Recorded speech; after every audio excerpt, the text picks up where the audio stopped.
É como a gente desenvolver a adoração em meio a sofrimento e a dor.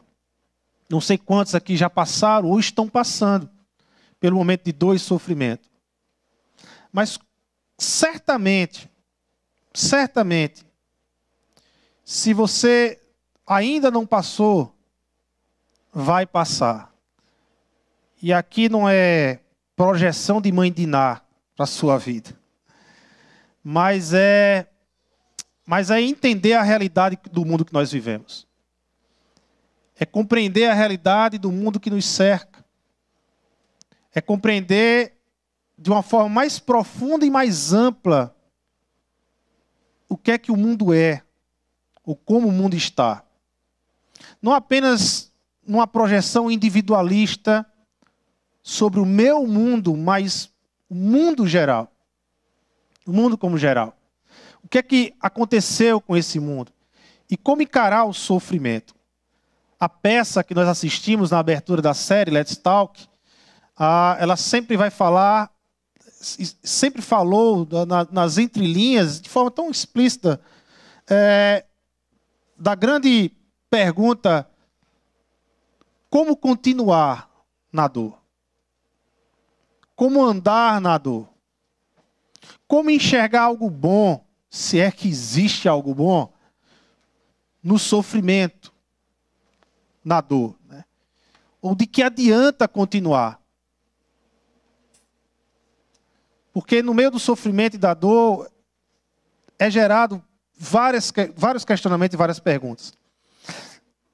Entender um pouco sobre o sofrimento, ou sobre como o mundo de hoje encara o sofrimento, é importante para a gente. Antes de entrar até propriamente no texto da Bíblia. O sofrimento parece destruir tantas coisas que dão significados à vida, que pode parecer até impossível a gente seguir em frente em meio à dor do sofrimento. No sofrimento nós temos dois caminhos.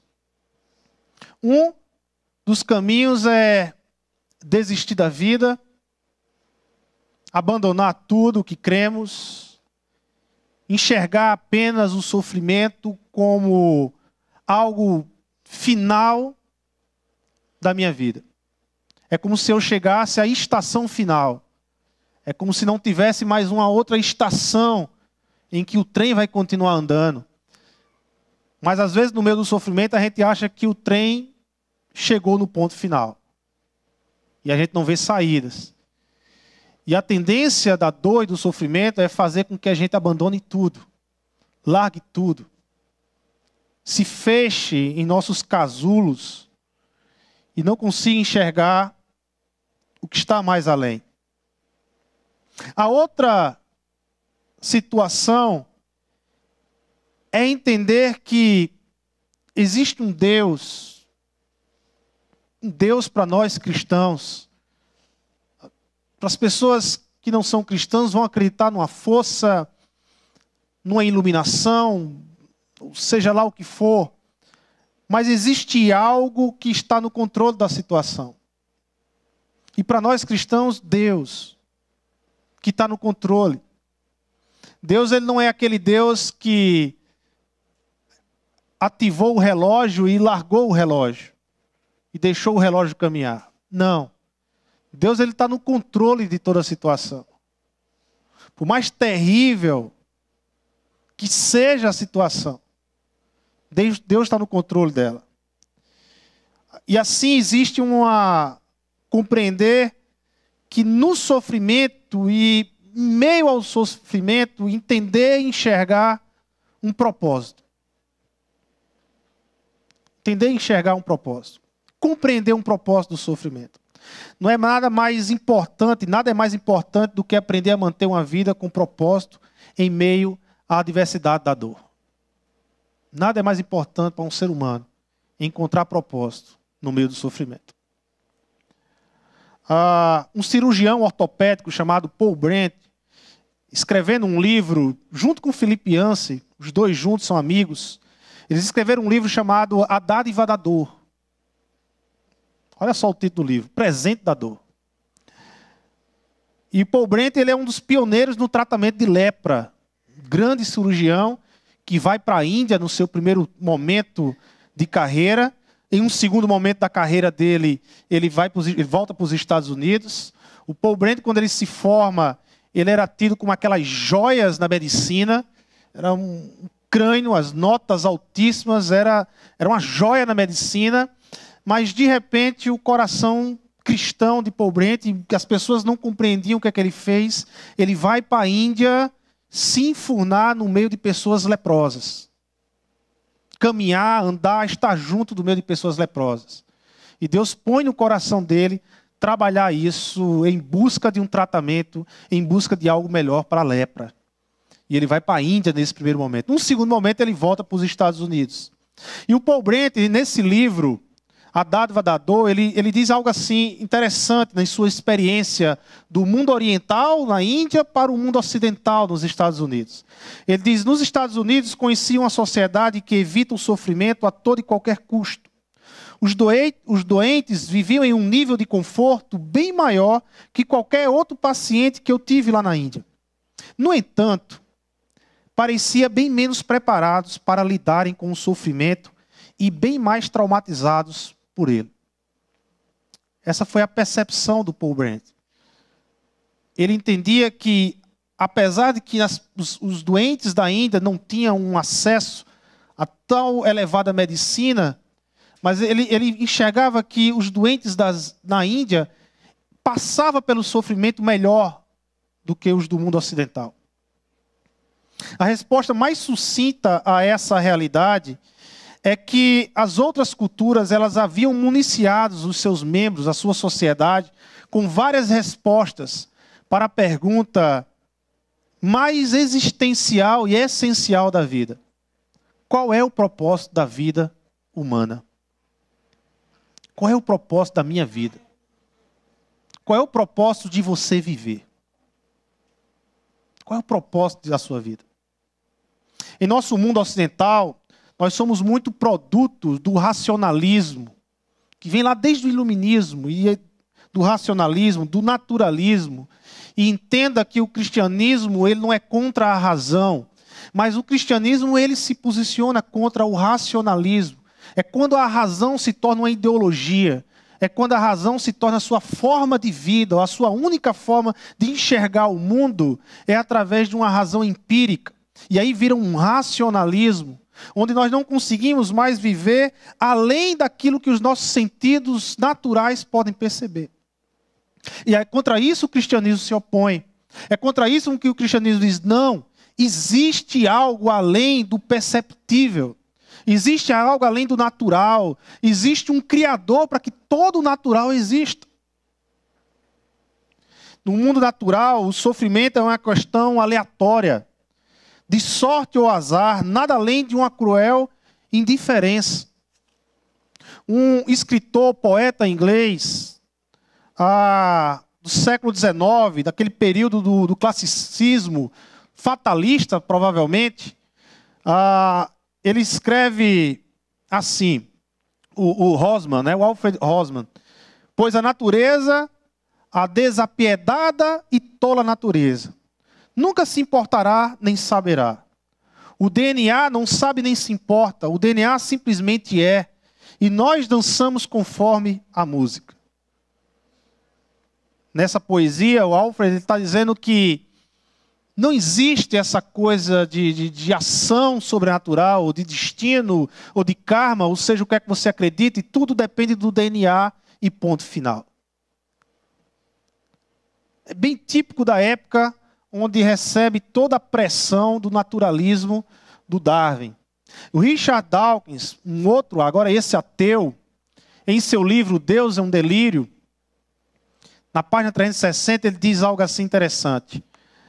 Negar que a vida é vazia, sem sentido, fútil, um deserto de insignificância e despropósito é próprio do ser humano e que recorre a qualquer fonte espiritual em busca de propósito ou significado diante do sofrimento e infantilidade. Essa é a percepção de um ateu. Tudo é aleatório. Tudo é uma questão de sorte ou azar e ponto final. Não há um propósito para o sofrimento. Um outro Richard, o Schroeder, um grande antropólogo americano e mundial, professor da Universidade de Chicago, ele rebate Darwin sobre esse questionamento. No seu livro Por que os Homens Gostam de Churrasco, o Richard Shweder, ele diz assim: uma das coisas que nos distingue dos animais é que quando passamos por sofrimento, não apenas grunhimos e procuramos fugir dele como os animais. Tentamos encontrar um propósito para a dor e assim superá-la. Em lugar de nos vermos como peças inúteis de uma engrenagem cruel, este ímpeto de dar sentido ao sofrimento é algo indelével, pertencente, inerente ao ser humano. Sem significado, nós, como seres humanos, morremos. É inerente ao ser humano. Não é que nós inventamos, é inerente a nós. Encontrarmos causa, encontrarmos significado, encontrarmos a proposta daquilo. É inerente. Quando Adão foi criado por Deus, Deus deu duas causas para Adão, para a sua vida. Primeira, me servi em amor. Eu lhe criei, sirva-me em amor. A segunda, cuide daquilo que eu te dei. Eu te dei terra, então vai cultivar terra, vai arar, vai transformar essa terra em coisa boa. Sabe, cuida daquilo que eu te dei. Eu te dei uma esposa, cuida dela. Eu lhe propus a proposta da esposa, família, construa família. Talvez esteja inerente lá na criação, no nosso subconsciente. E isso nós carregamos da necessidade de encontrar causas, propósito para aquilo que estamos vivendo, inclusive o sofrimento e a dor que estamos passando. Nós temos aqui um quadro das culturas sobre o sofrimento, de religiões, e o cristianismo propõe algo diferente. Entre todas as culturas, o cristianismo propõe algo diferente. É único a proposta cristã. Você tem religiões que baseiam a sua salvação, a sua caminhada no moral, no que é ético. Religiões extremamente moralistas. Essas religiões, elas veem a principal causa para o sofrimento, o pecado. A resposta para essa causa é fazer o bem. E o desfecho é bênção eterna. Isso são religiões moralistas, não é o cristianismo. O cristianismo não defende que a causa do sofrimento é o pecado individual, onde você peca e você agora tem que sofrer por isso. Não. O cristianismo tem seu fundamento de salvação na graça. Na graça do Senhor. Existem religiões que defendem a autotranscendência. A ideia de você se desapegar a tudo que o mundo lhe propõe e dentro de você transcender. Encontrar um propósito dentro de você. Para esses tipos de religiões, a causa do sofrimento é a ilusão. É o quanto você se ilude com o mundo. A resposta é desapegar-se ao mundo. A tudo que o mundo tem. O desfecho é a iluminação. Ser um ser iluminado. Existe o fatalista. As religiões que lidam com fatalismo. Onde essas religiões dizem que a causa do sofrimento é o destino. Sofrer é seu destino. Aceite. A resposta é perseverar no sofrimento. Já que é seu destino, persevere. E o desfecho é obter a glória e obter a honra. O desfecho é olhar para si e se achar o máximo. Existem religiões dualistas, onde a causa para o sofrimento está no conflito cósmico do bem e do mal. Onde a resposta para o sofrimento é a busca de uma purificação, fidelidade. E a resposta é triunfo da luz. O bem vence o mal. E existe hoje, muito forte no nosso mundo ocidental, que vem desde o iluminismo, do naturalismo, muito forte, do racionalismo, muito forte, que é o mundo secular. O secularismo tem crescido muito. não só dentro das faculdades, mas tem crescido muito no mundo. Tem como a sua principal característica o relativismo. Não existem verdades absolutas, mas tudo é verdade. No secular, o sofrimento é apenas por acaso. Não tem causa. Acontece por acaso. A saída para o sofrimento é usar técnicas. Aprender técnicas para sair do sofrimento. E o desfecho, a ideia é se tornar uma sociedade melhor. É bem material, é bem local. Não tem perspectiva nenhuma eterna. Mas diferente do fatalismo, o cristianismo ensina que o sofrimento é algo avassalador. Nós não negamos que o sofrimento é algo avassalador. O sofrimento, ele entra no coração, na vida, na história de alguém, sem você esperar, e é avassalador. É momento de dor. Diferentemente do budismo, o cristianismo ensina que o sofrimento ele é real. Ele não é uma ilusão. Ele não é porque você se relacionou com algo ilusório. O sofrimento é real. Ele existe. Não tem como negar o sofrimento. É só olhar. Se não é você que está sofrendo, mas olha em volta, tem talvez alguém sofrendo. Por seja a causa que for. Diferente do karma, do hinduísmo, o cristianismo ensina que quase sempre o sofrimento ele é injusto. O cristianismo não diz que sofrimento é justo. O cristianismo diz que sofrimento quase sempre é injusto. É injusto. Nós não fomos criados para isso.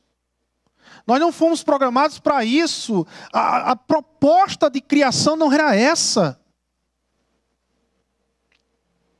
Diferente do secularismo de nossa época, o sofrimento faz sentido. O cristianismo diz que o sofrimento tem um sentido nele. Tem uma proposta nele. A dor tem uma proposta por Deus. E o cristianismo ele nasce no meio da dor. No exemplo maior da dor.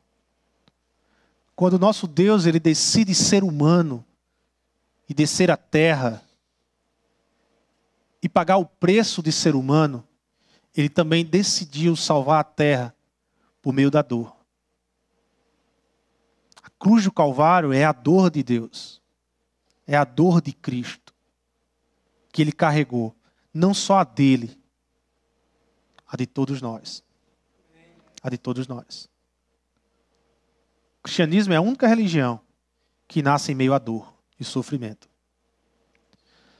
Eu quero enfocar essa manhã, não apenas num texto, mas nós vamos passar em vários textos, entre o capítulo 13 e o capítulo 18 de 2 Samuel. E olhar um pouco falar um pouco sobre o sofrimento, mas a partir da vida de Davi. A partir da vida de Davi. 2 Samuel, capítulo 13, e nós vamos passear até o 18, e entender como foi a história de sofrimento de Davi. Sem dúvida nenhuma, ou talvez, o maior ápice de sofrimento da vida de Davi. Davi, ele sofre quando peca com Betseba. Davi, ele sofre quando ele peca por tramar o assassinato, e ele assassina Urias. Mas nada é mais pesado para Davi quando ele se depara com uma notícia que está lá no verso 33 do capítulo 18 de 2 Samuel. Esse foi o momento mais desesperador da vida do rei Davi. Então o rei, abalado pela notícia de que seu filho querido, Absalão, havia morrido, subiu ao quarto que ficava por cima da porta e chorou. Ele foi subindo, e enquanto ele ia subindo a escada, Davi ele ia clamando, de uma forma que todos que estavam ali ouviam. Ah, meu filho Absalão, meu filho Absalão, quem me dera ter morrido em seu lugar. Ah, Absalão, meu filho. Senhor Deus e Pai, que nessa manhã o Senhor nos conduza a compreendermos que em meio à dor e ao sofrimento, o Senhor pode tirar do nosso coração uma verdadeira adoração e nos restaurar para o Senhor. É em teu nome, Jesus. Amém. Nós estamos diante da história da perda de Absalão, de como Davi se deparou com a notícia de que Absalão, o seu filho querido, o seu filho com Betseba, a Bíblia diz que Betseba era a mulher dos olhos de Davi, era paixão, mas o primeiro filho morreu, Absalão foi o segundo, e como Davi amava Absalão, e como o coração de Davi se ligava ao coração de Absalão, e como sofreu a dor da notícia da morte do seu filho, como nós lemos aqui, você tem na sua Bíblia, como Samuel descreve a dor e o grito de um pai que ama o seu filho e que agora já não podia mais abraçá-lo. O sofrimento, ele tem uma história. Ele tem uma história. O sofrimento, ele não chega como um intruso arbitrário e simplesmente... Não, o sofrimento ele tem uma história. Não é por acaso. Não é por acaso. Ele não é um destino impessoal, mas também o sofrimento não é um castigo moral, de curto e direto. Você fez isso, tome isso. Não é. Entenda que nós vivemos numa complexa rede de pecado e misericórdia que nos cerca aqui nesse mundo. Uma hora são os nossos pecados, uma hora é o meu pecado que eu tenho que responder, mas outras horas não é o meu pecado, é o pecado do outro que chega até mim. Mas indiferente se é o seu pecado ou se é o pecado do outro, nós vivemos num mundo totalmente conectado em que o pecado do outro, em uma determinada proporção, pode me atingir. Pode me atingir.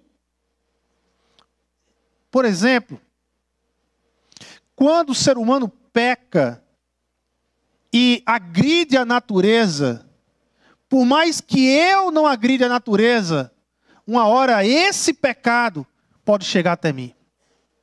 As consequências desse pecado, por agredir uma natureza, pode chegar até mim. Eu de repente posso estar em um dia de chuva forte com a minha casa abarrotada de água, porque outros entupiram bueiros, desprezaram a natureza. Eu posso ser vítima do pecado de outros, como o meu pecado pode atingir outros. Nós vivemos nessa rede do ser humano caído, em uma sociedade de humanidade caída, em que ora, se não for o nosso, pode ser o do outro que nos atinge. O vício é um pecado, mas nem sempre o vício é o meu pecado. Eu não tenho esse pecado, mas o outro que tem pode me atingir. Essa realidade de viver numa sociedade caída, nós cristãos devemos entender e compreender, porque a Bíblia revela isso. Eu não vivo numa sociedade santa. Eu não vivo numa sociedade separada para Deus. Eu vivo em meio a uma sociedade caída. Mas essa é a proposta de Deus para a igreja. Em meio a uma sociedade caída, eu quero que vocês sejam sal e luz aí. E a ideia de sal lá do Sermão do Monte não é a ideia de dar gosto à carne, não, ou dar gosto à comida, como é bem a nossa ideia de hoje. Mas a ideia de sal do Sermão do Monte é a ideia que o sal, é a propriedade que o sal tinha naquela época de preservar a carne, de conservar. E quando Jesus diz assim, ó, vocês têm que ser sal aí no mundo, não é que a gente vai salvar a carne através do sal, não. É que uma das funções da igreja é preservar, é não deixar esse mundo apodrecer de vez. Mas quando nós somos mudados e transformados, nós preservamos o mundo. Uma das funções da igreja é preservar, é enfrentar a maldade. É frear a maldade como sal que freia o processo de podridão de uma carne. Essa é uma das nossas funções como igreja. A tristeza e a dor de Davi, ela tem uma história. Ela tem uma história. Estamos em um mundo de pecado que por vezes nosso, outras vezes dos outros, e consequente num mundo de sofrimento. Vivemos num mundo de sofrimento. Você liga o jornal, entra na internet, acessa qualquer site de informação e notícias, que você vai ter, se não estampado na cara, mas você vai lá ter colunas e colunas sobre sofrimento, seja ele qual for. De morte, de corrupção, de insensibilidade, de maldade, seja ele qual for, nós somos cercados de sofrimento, porque nós vivemos num mundo que está alienado pelo pecado. O sofrimento de Davi tem sua origem 11 anos antes da morte de Absalão. 2 Samuel capítulo 13, fala, a partir do verso 1, fala da história quando Tamar é violentada por Amnon. Tamar é a irmã querida de Absalão. Tamar é a irmã de sangue de Absalão. Irmã de mesmo pai e de mesma mãe. Entenda, Davi como rei tinha várias mulheres. Mas Tamar era sua irmã de sangue. Amnon não era irmão de sangue de Absalão, era só de pai, mas não da mesma mãe. Mas Tamar não, era a sua irmã querida, a irmã de sangue, a irmã que ele amava, a irmã que ele cuidava. E certa vez Amnon, o seu irmão, o seu meio-irmão, olhou para Tamar e se apaixonou por ela. Uma paixão egocêntrica, egoísta. Uma paixão mais carnal. Sem nenhuma espiritualidade, sem nenhum cuidado para com a pessoa, ou que quisesse dignificar Tamar. Amnon se apaixonou por ela e queria ela a todo custo e bolou um plano para violentar Tamar. Ele fingiu que estava doente e pediu ao pai para que enviasse Tamar a fazer bolos para ele. E o pai Davi então mandou Tamar para a casa de Amnon. E Amnon mandou seus servos saírem, todos eles nesse dia, e pediu para Tamar a servir no teu quarto, pois ele estava muito doente. E quando ela chegou para servir, ele agarrou. E ela ainda disse: Amnon, não faça isso. Não faça isso. Isso vai nos prejudicar. Isso vai desonrar a casa do nosso pai. Não faça isso, peça ao meu pai, e ele lhe concede o que você quer. Mas Amnon, cego em seu egoísmo, a violentou naquele dia. E depois de a violentar, a Bíblia diz aqui no verso 15, logo depois Amnon sentiu uma forte aversão por ela, mais forte que a paixão que sentira, e lhe disse: levante-se e saia. Aqui é um recado para as meninas que namoram. Nunca perca sua honra diante desse homem. Às vezes o homem está querendo apenas sexo, transa, e depois que faz, sente nojo da sua cara. Foi o que Amnon sentiu. Ele sentiu nojo da cara de Tamar. Então ele disse: levante-se e saia. Mas ela lhe disse: não, meu irmão, manda-me embora, seria pior do que o mal que você já me fez. Ele, porém, não quis ouvi-la e, chamando seu servo, disse: ponha esta mulher para fora daqui e tranque a porta. Já não era mais Tamar, já não era mais a menina bonita, era ponha esta mulher para fora daqui. Essa situação, imagine como Tamar saiu daqui. E chamando seu servo, põe essa mulher para fora daqui, versículo 18. Então o servo a pôs para fora e trancou a porta. Ela estava vestindo uma túnica longa, pois esse era o tipo de roupa que as filhas virgens do rei usavam desde a puberdade. Tamar pôs cinza na cabeça, rasgou a túnica longa que estava usando e se pôs a caminho com as mãos sobre a cabeça, chorando em alta voz. Versículo 20, Absalão, seu irmão, lhe perguntou: seu irmão Amnon lhe fez algum mal? Acalme-se, minha irmã. Ele é seu irmão. Não se deixe dominar pela angústia. E Tamar, muito triste, ficou na casa do seu irmão Absalão. Ao saber de tudo isso, o rei Davi ficou indignado. E não passou disso. Davi não tratou Amnon. Davi ficou indignado, mas não tratou a causa. Davi ficou indignado, mas não foi tratar o problema. Não foi chamar Amnon. Davi ficou indignado. É o que a Bíblia nos informa. E Absalão não falou nada com Amnon, nem bem, nem mal, embora o odiasse por ter violentado sua irmã Tamar. Aqui começa o ódio, o rancor, a amargura, da tristeza e da dor tomar conta do coração de Absalão. Lembra no início da introdução que eu disse que o sofrimento e a dor, ele nos dá dois caminhos. Um é nos abandonar de vez, a crença em Deus, abandonar os nossos valores, os nossos princípios e nos fecharmos em nosso sofrimento. O outro é buscar em Deus as respostas. Absalão ele vai se fechando. Absalão ele vai se fechando. Olha o versículo 23.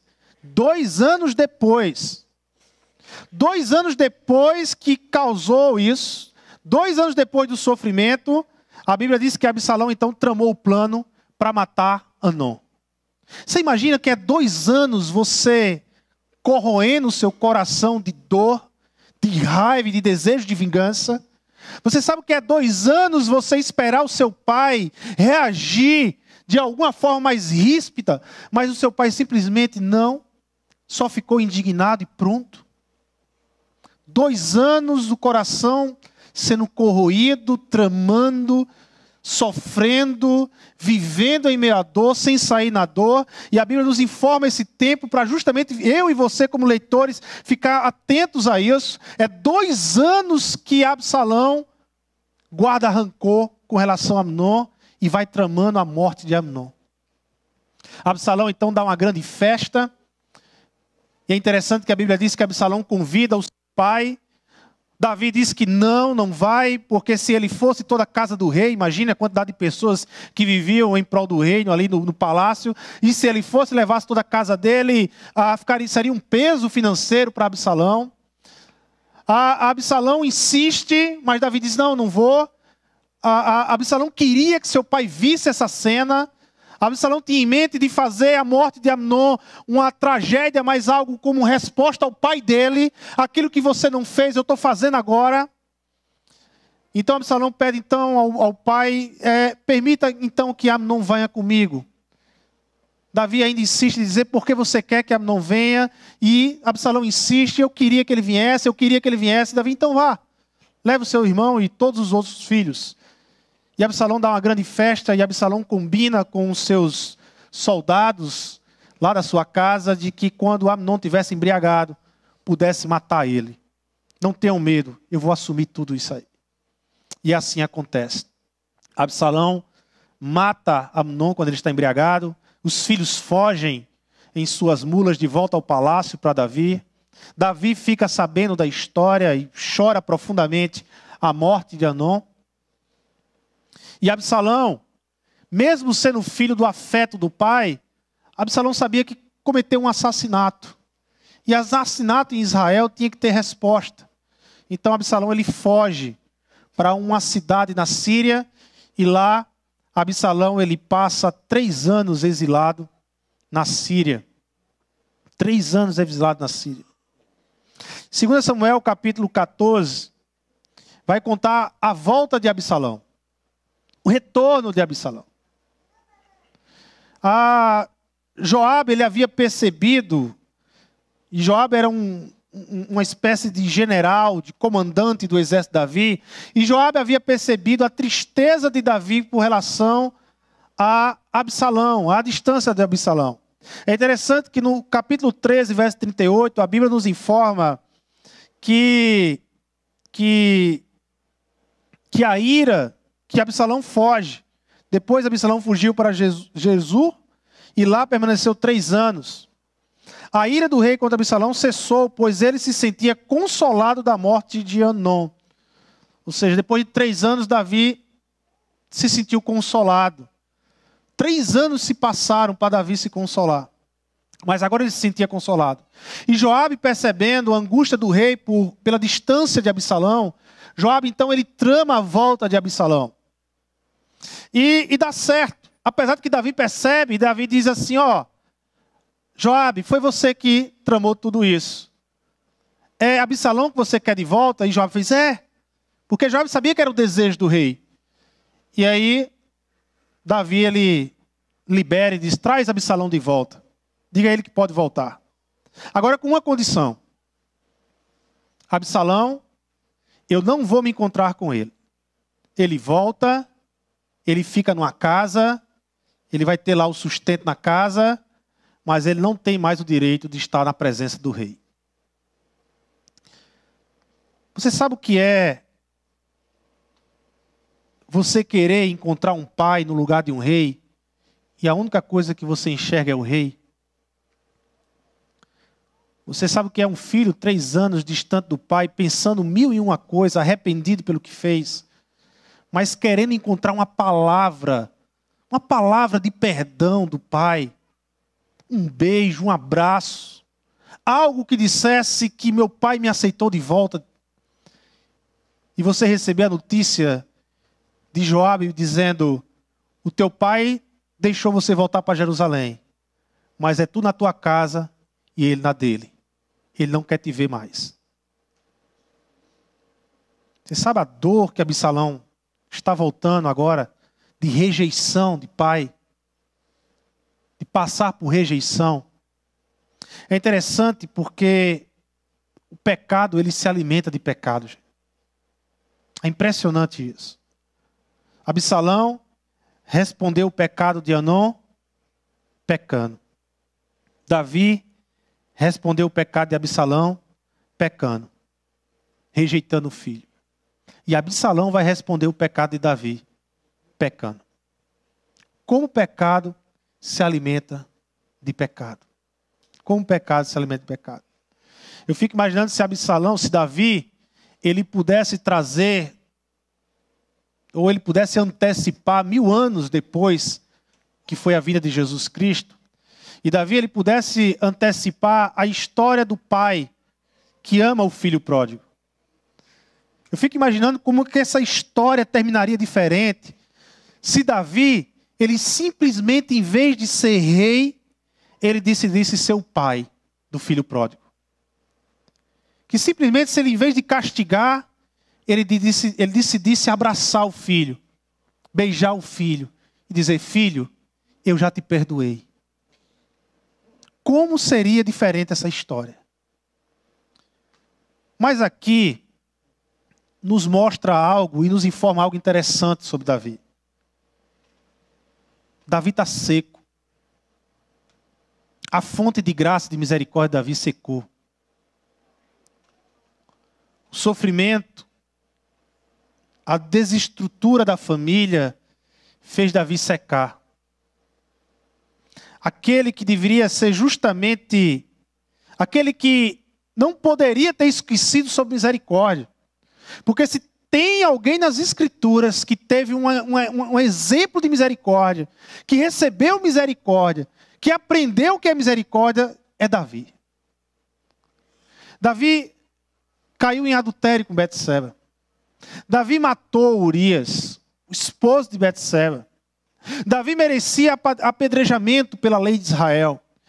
Davi merecia perder o trono de Israel. Mas o que é que Davi recebe de Deus? Salmo 51, salmo belíssimo, onde Davi vai dizer que clama por misericórdia e ele recebe misericórdia de Deus. Se tinha um homem que não deveria deixar de dar misericórdia, era Davi. Mas Davi, ele deixa de dar misericórdia para Absalão. Sabe por quê, irmãos? Porque o sofrimento e a dor, muitas vezes, podem nos secar. Pode secar o nosso coração. Pode endurecer o nosso coração. Endurecer de uma forma que nós já não conseguimos mais perdoar quem nos machuca. Nós não conseguimos mais ter misericórdia. Logo nós, que somos frutos de graça e de misericórdia, que nós não devíamos ter o direito de negar graça e misericórdia para ninguém. Mas às vezes nós negamos isso. Nosso coração seca e nós negamos isso. Absalão se revolta contra o pai. A partir do capítulo 15, então você tem a conspiração de Absalão. Ele se revolta contra o pai. Se seu pai o excluía da presença dele, Absalão ia fazer pior. Porque é assim, quem sofre quer fazer pior. Ah, meu pai me excluiu da presença, então eu vou excluir ele da minha presença. E pior, eu vou excluir ele do reino. Eu vou tirar ele do reino. É o reino que ele quer? É o rei que ele quer ser? É isso que ele quer ser? É essa imagem? Pois eu vou tirar dele essa imagem dele. Eu vou mostrar para ele que ele não é rei coisa nenhuma. Ele não merece ser rei. Eu vou tirar ele do trono. E Absalão, ele então organiza toda uma conspiração contra Davi. Toda uma conspiração contra Davi. E aí, 4 anos tramando. Bem a característica de Absalão, né? Absalão passou 2 anos tramando a morte de Amnon. E agora Absalão passa 4 anos tramando a conspiração contra o pai. 4 anos. E aí Davi, quando Absalão ele junta um grande exército, Israel está com ele, até Aitofel, o grande conselheiro de Davi, trai Davi e fica com Absalão, porque percebe, inteligente que é, percebe que Absalão é o novo, Davi é o velho, Absalão é o novo. Então Davi ele junta a sua tropa e ele foge mais uma vez para o deserto, coisa que ele fez há 40 anos atrás, quando Saul perseguia. E Davi volta para o deserto, mas agora idoso, velho, vai ter que encarar o deserto, o sofrimento do deserto. Mas sabe de uma coisa? O deserto ele é mais do que um lugar de sofrimento para Davi. O deserto é um lugar de escola. É no deserto que Davi aprende. É no deserto que Deus vai tratar Davi. É no deserto que começa a recuperação de Davi. Capítulo 16, 2 Samuel, a gente tem algo interessante aqui. A partir do verso 5. Chegando o rei Davi a Baorim, um homem do clã da família de Saul, chamado Simei, filho de Gera, saiu da cidade proferindo maldições contra ele. Ele atirava pedras em Davi e em todos os conselheiros de Davi, embora todo o exército e a guarda de elite estivessem à direita e à esquerda de Davi. Enquanto abençoava, Simei dizia: saia daqui, assassino, bandido. O Senhor retribuiu a você todo o sangue derramado da família de Saul, em cujo lugar você reinou. O Senhor entregou o reino nas mãos de seu filho Absalão. Você está arruinado, por quê? Porque você é um assassino. Então Abzai, filho de Zeruia, disse ao rei: por que esse cão morto amaldiçoa o rei, meu senhor? Permita que eu vá lá e corte a cabeça. Imagine. Mas qual foi a resposta de Davi? Olha só como Davi começa a responder. Mas o rei disse: o que é que vocês têm com isso, filhos de Zeruia? Ele me amaldiçoa porque o Senhor lhe disse que amaldiçoasse Davi. Portanto, quem poderá questioná-lo? Disse então Davi a Absai e a todos os seus conselheiros: até meu filho, sangue do meu sangue, procura matar-me. Quanto mais este benjamita, deixe-no em paz, que amaldiçoe, pois Foi o Senhor que mandou fazer isso. Talvez o Senhor considere a minha aflição e me retribua com o bem a maldição que hoje recebo. Você começa a perceber uma mudança de Davi. A primeira coisa que Davi recupera e que a Bíblia nos dá um sinal é a sua verdadeira identidade. Davi entendeu a verdade que sua identidade básica não era de rei, mas era de pecador. E que ele só poderia viver pela misericórdia de Deus. Uma das coisas que nos faz sofrer é o nosso desejo de ser rei, gente. Dono da situação. Ter o controle da situação. Nós às vezes achamos que temos o poder de toda a situação. Temos o controle. A gente acha que temos o direito de controlar as vidas que estão ao nosso lado. O direito de controlar. Esse desejo de ser rei. É só quando Deus nos destrona e diz: você não tem o controle de nada. Você depende única e exclusivamente de mim, da minha misericórdia e da minha graça. É interessante que Davi ele responde, ele poderia dizer: vai lá e mata esse cão. Mas Davi diz: não. Se ele está falando, é porque Deus permite que ele fale. Quem sabe Deus possa me tirar desse sofrimento. Quem sabe seja da graça de Deus Ele poder me tirar desse sofrimento. Mas se não, eu vou passar por ele. Primeiro passo no sofrimento e em meio à dor é ter a humildade de reconhecer quem você é. Antes de cobrar, reconheça quem você é. Reconheça o que você já recebeu de Deus. Antes de cobrar de Deus. Seja humilde no sofrimento e na dor. Não queira ser arrogante. Não queira ser rei. Mas queira ser pecador. Pecador que depende da graça e da misericórdia de Deus. O segundo passo na recuperação é a recuperação de oração. Veja o verso 23. Capítulo 16, naquela época, tanto Davi como Absalão consideravam os conselhos de Aitofel como se fossem palavra do próprio Deus. O texto nos informa, quando Davi ficou sabendo que Aitofel estava do lado de Absalão, Davi, meu Deus, transforma em loucura os conselhos de Aitofel, porque Aitofel era muito astuto, muito sábio. E aqui esse texto, verso 23, nos dá a ideia claramente de que há muito tempo Davi ouvia mais Aitofel do que a Deus. Na verdade, Davi reconhecia em Aitofel os próprios conselhos de Deus. Era mais fácil procurar Aitofel e os conselhos de Aitofel do que orar e pedir e aguardar a resposta de Deus. Salmo 55, do 12 ao 14, faz referência a essa traição. Davi faz referência a essa traição de Aitofel. Como isso doeu no coração de Davi. Quando Davi ficou sabendo que o seu grande amigo, o seu grande conselheiro, aquele que estava do lado dele para tudo, agora estava com Absalão. Aquele que estava do lado dele para tudo, agora estava aconselhando Absalão a matar Davi. A acabar com o nome Davi da história de Israel.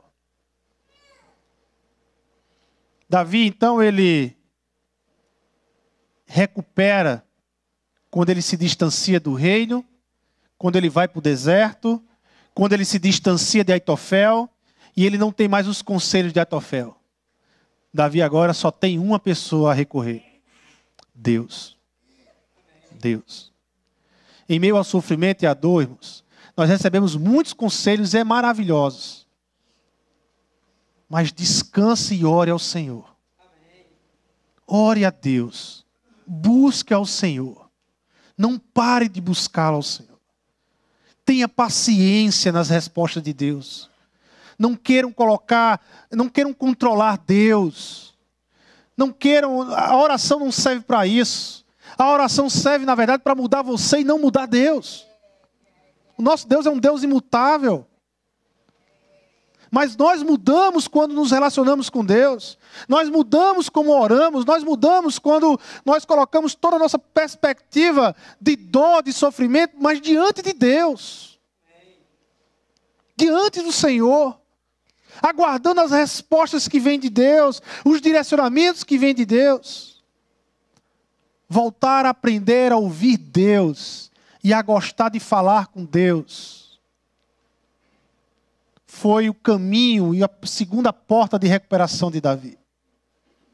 Agora, capítulo 18, versos 5. Davi monta um grande exército e vai para a grande batalha, no bosque, na floresta de Efraim. E nessa grande batalha, no versículo 5, olha o que é que Davi ordena a Joabe, e a Absai, e a Itai, os líderes do exército. Por amor a mim, tratem bem o jovem Absalão. Como?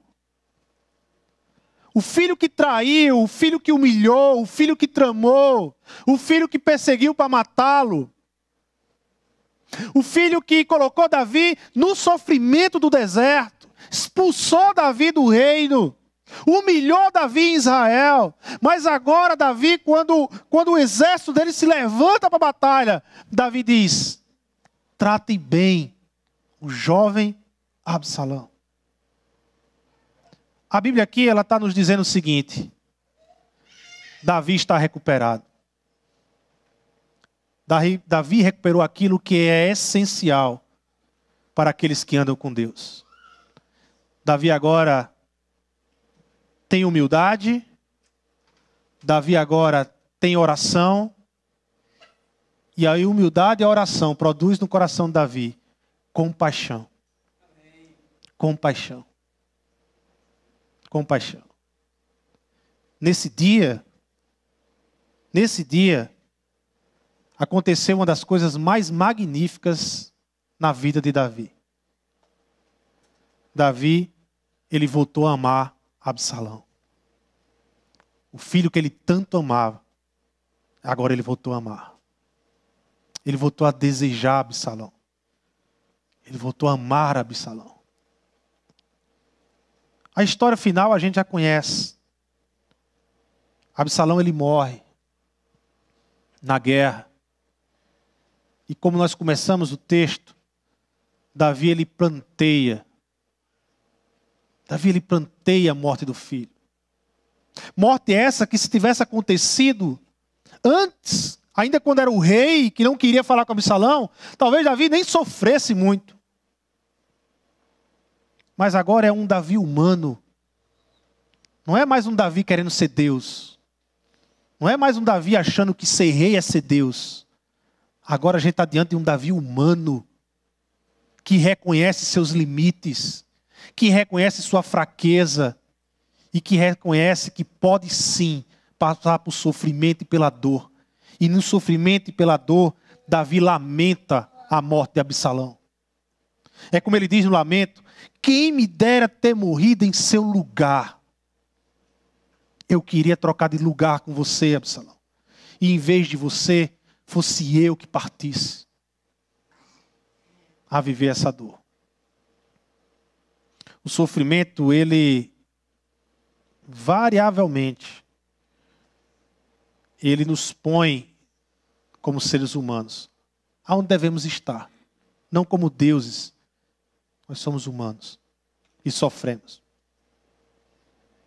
Será que Deus está alheio a tudo isso? Será que Jesus realmente ele sabe o que passamos? Será que Deus ele sente a nossa dor e o nosso sofrimento?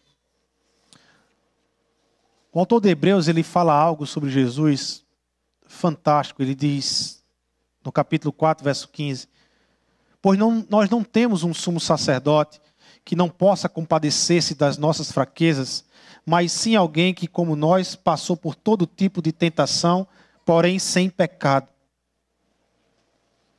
O que o autor de Hebreus está dizendo é que Jesus, como nosso sumo sacerdote, ele sabe da nossa fraqueza, da nossa luta e da nossa dor, porque ele sofreu isso. Jesus sofreu a dor, passou pelo sofrimento, passou pela sensação de abandono. Ele sabe o que é isso. Ele sabe o que é essa sensação no meio do sofrimento de estar só. De repente você olhar para um lado e para o outro e dizer, eu não posso contar com ninguém, eu estou só. Jesus sabe. Na cruz do Calvário, Jesus ele diz, por volta das 3 da tarde, Jesus bradou em alta voz, Eloi, Eloi, lama sabachthani, que isso significa, meu Deus, por que me abandonaste? O cristianismo nasce da cruz. O cristianismo nasce desse sofrimento, desse sentimento de sofrer, dessa realidade do sofrimento e da dor e de abandono. Mas é dessa realidade de sofrimento e dor e abandono, aponta para a ressurreição de Cristo. Abre as portas para que no terceiro dia ele vencesse a morte e dissesse para mim e para você e para a igreja que está hoje aqui, e Jesus pudesse dizer para nós hoje, dizer, olha, apesar da dor e do sofrimento, entendam, na vida de vocês sempre vai haver o terceiro dia, sempre vai haver a ressurreição, porque eu conquistei a ressurreição por vocês.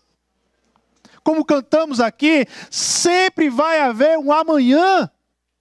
Sempre. A ressurreição não se acaba em nossas vidas. Nós estamos nesse processo de ressurreição até chegar ao ápice quando receberemos um novo corpo. Mas nós já estamos em processo de ressurreição.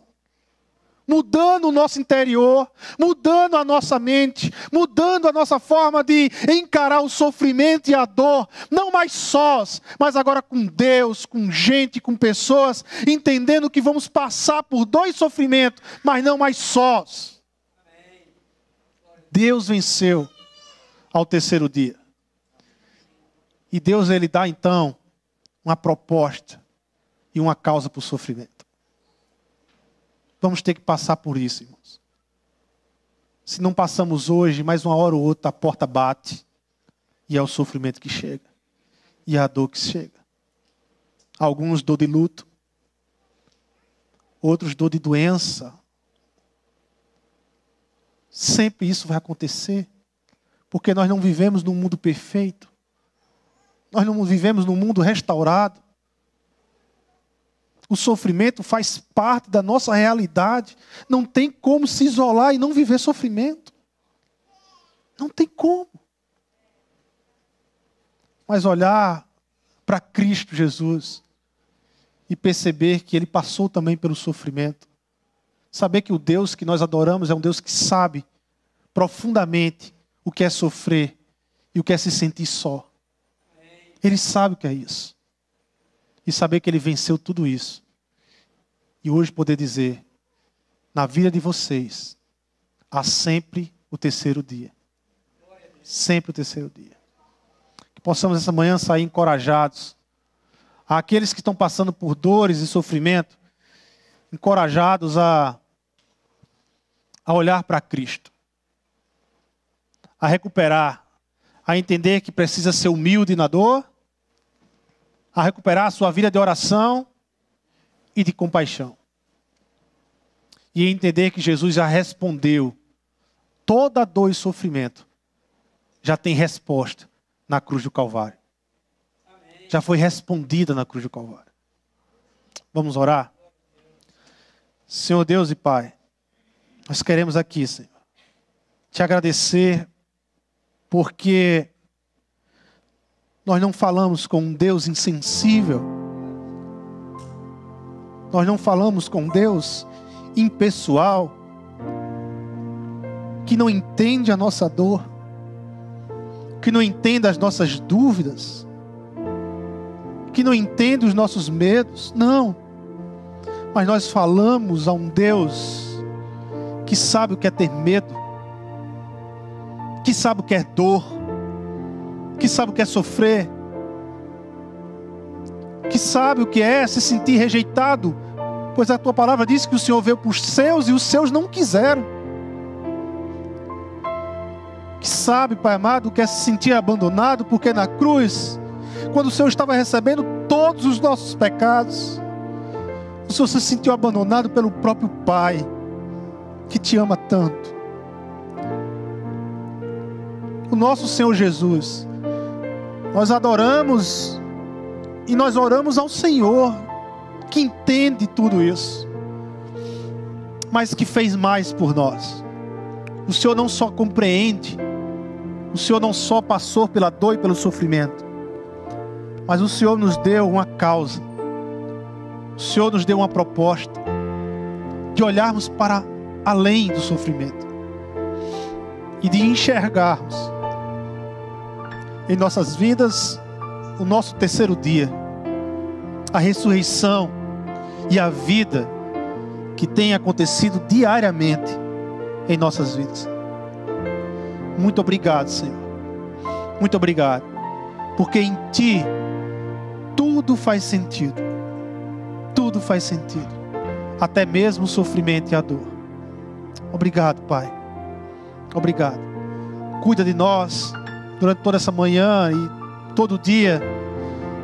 Cuida de nós, nos ensina cada vez mais, nos direciona cada vez mais para o Senhor. É em Teu nome, Jesus, que nós oramos e Te agradecemos. Amém, amém e amém.